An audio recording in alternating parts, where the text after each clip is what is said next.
जय हिंद दोस्तों। जैसे सवेरे आपने एक वीडियो देखा, उसमें 8वें वेतन आयोग को लेकर के हमने बनाया कि 1.92 जो फैक्टर है, यदि वो हमें मिलता है 1 जनवरी 2026 को, तो रैंक के हिसाब से हमारी कितनी पेंशन होगी, बेसिक पेंशन होगी। दोस्तों अब मैं ये बात कहना चाहता हूं वो कितना रिलायबल हो सकता है। उसके साथ मैं ये कहूंगा कि यदि OROP 3 के बाद 1 जनवरी 2026 को आपकी 2 साल बाद पेंशन बढ़ रही है, कितने हजार बढ़ रही है उसको देखेंगे, क्योंकि ऐसा पहले कब हुआ है, OROP 1 के बाद 1 जनवरी 2016 को बढ़ी थी 2 साल बाद।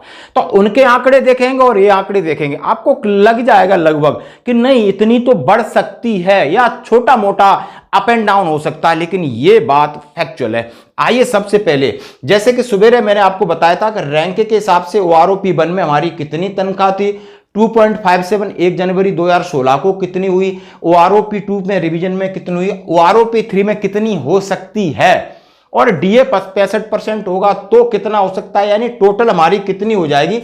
सरकार हमें 1.922 का गिफ्ट देती है फिटमेंट फैक्टर का, तो कितनी होगी। ये सारे फिगर हमने सवेरे का, जिसने नई वीडियो देख सकता है, इससे एक ऊपर वीडियो उसको देख लो, फिर आगे बढ़ते हैं।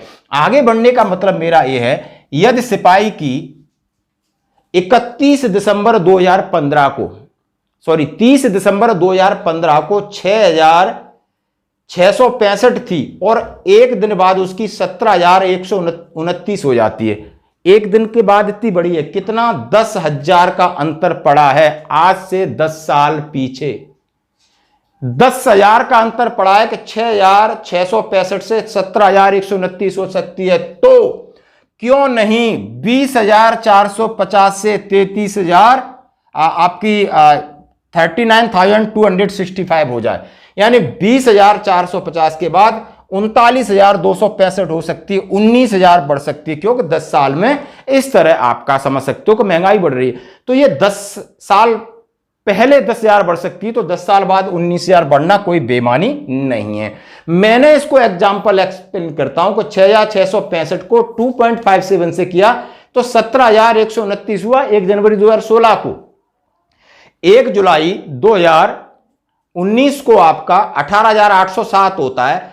1 जुलाई 2024 को आपका 20,450 होता है, और 1 जनवरी 2026 को बिना फिटमेंट फैक्टर के 65% DA लगा के 33,745 होता है, और आप पूरी तरह इसका वेतन आयोग लागू करते हो तो 39,265 होता है।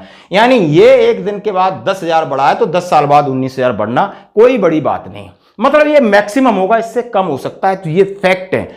इसी तरह नायक को 7,170 आप 30 दिसंबर 2015 को एक दिन के बाद 18,427 यानी 11,000 बढ़ा है। उसके बाद OROP 2 में बढ़ा, उसका OROP 3 में बढ़ेगा, फिर उसका DA लगेगा, फिर टोटल बनेगा, फिर सरकार 8वें वेतन आयोग में जो आपको प्रसाद देगी लगभग वो 20 से 22,000 दे सकती है। 11,000 को 20,000 बढ़ाने में 10 साल बाद कोई हर्ज नहीं है।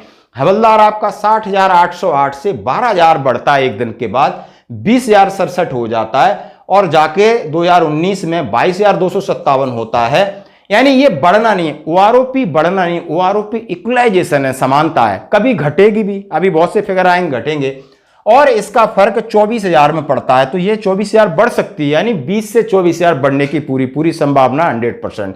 नायब सूबेदार को आप 8,783 से 22,572 पे ले जाते हो, फिर आप उसको 24,825 पे फिक्स करते हो, फिर आपको 27,000 बढ़ा देते हो, और जाकर के उसमें 26,000 53,040 होगी, तो 26,000 इसकी बढ़ोतरी हो सकती है। इसी तरह सूबेदार की 20,000 पहले हुई थी, तो अभी 30,000 हो सकती है।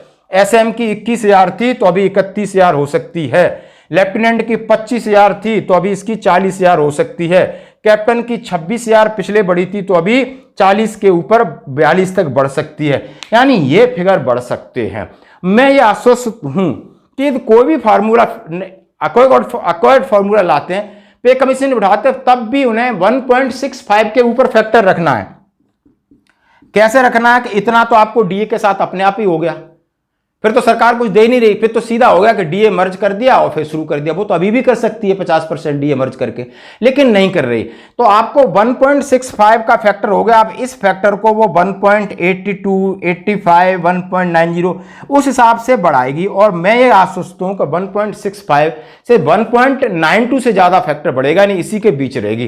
तो आज आप ये सोच सकते हो कि हमारी पेंशन यहां यदि आप सिपाही है तो 39, आप समझो मैं ये बोलूं कि 35 से 40 हजार के बीच में होगी, आप कागज में लिख लो इतनी आपकी होगी। नायक है उसकी आप समझ सकते हो कि 40 हजार के एग्जैक्ट 40 से 42 हजार होगी। आप समझ सकते हो हवलदार की 45 के आसपास होगी, उसके ऊपर होगी। नायब सूबेदार की 50 हजार के आसपास पेंशन होगी, सूबेदार की 60 हजार के आसपास पेंशन होगी, एसएम की 62, 63, 65 हजार के आसपास पेंशन होगी, और लेफ्टिनेंट और कैप्टन की 83 से लगा करके 90 हजार के बीच में बेसिक पेंशन होगी। अब मैंने कम से कम फैक्टर भी अप्लाई कर रहा हूं, 1.92 को छोड़ दो, मैं पीछे 1.85 तक खींच रहा हूं, तब मुझे ये फिगर दिख रहे हैं। तो मैं इस बात से आश्वस्त हूं। आज की जो फाइनेंशियल एक्सप्रेस की खबर है, एबीपी न्यूज की खबर है, जी न्यूज की खबर है, उन्होंने इस बात को कहा है कि नहीं, इस सरकार इस बार इतने पर जाएगी, क्योंकि 1.65 मिल गया है और लगभग आप 0.5 आप 0.20 तक भी बढ़ाती है, 1.9 तक करती है, तो ये बढ़ोतरी संभव है दोस्तों। तो ये थी बड़ी अपडेट। धन्यवाद।